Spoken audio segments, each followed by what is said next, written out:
When you live with these guys, you see them in church on Sunday, meet them at the tire store on the weekend or the grocery store or whatever, it makes a big difference because they know you and you know them.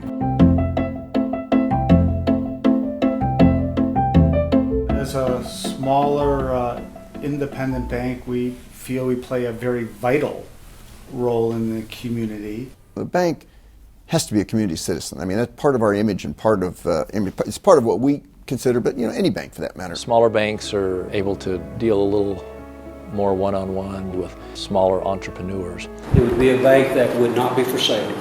It would be a bank that would be formed for our children and our grandchildren. Chicago, a city of 2.7 million people. It is the second largest financial center in the U.S. Is there a need for community banks here? We believe there is.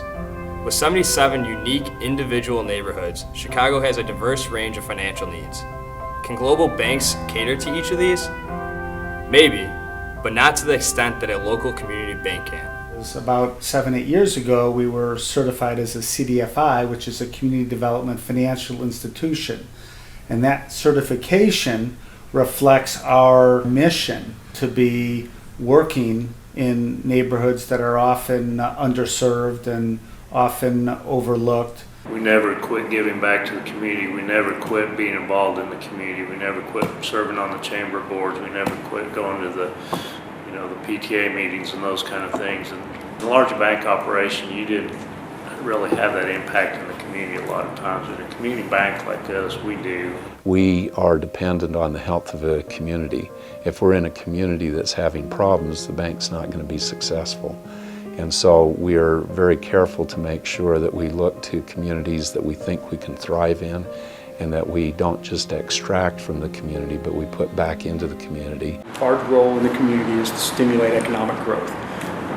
So we help companies start up, so we help create jobs, you support local charities, local schools, you just become part of the community. But the other thing that I keep on coming back to is relationships and long-term relationships. So on the one hand, we've had a lot of long-term relationships with our key people and our executive team, but by the same token, we were never running and gunning and just doing a lot of business with a lot of different people, even during the good times. We were always focused on long-term and long-lasting relationships. With so many loans becoming delinquent, how did Bank of Blue Valley work to limit its losses through the crisis?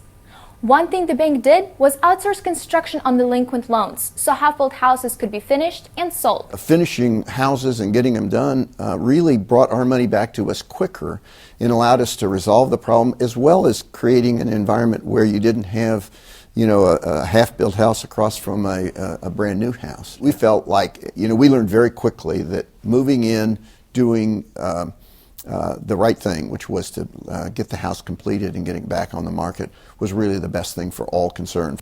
Community banks often don't get the credit they deserve. Community banks provide opportunity, stability, and confidence to those people who strive to improve our community. The value of a local bank is that we deal with an individual that knows our business. They're our customers. They're in our stores, they eat our product.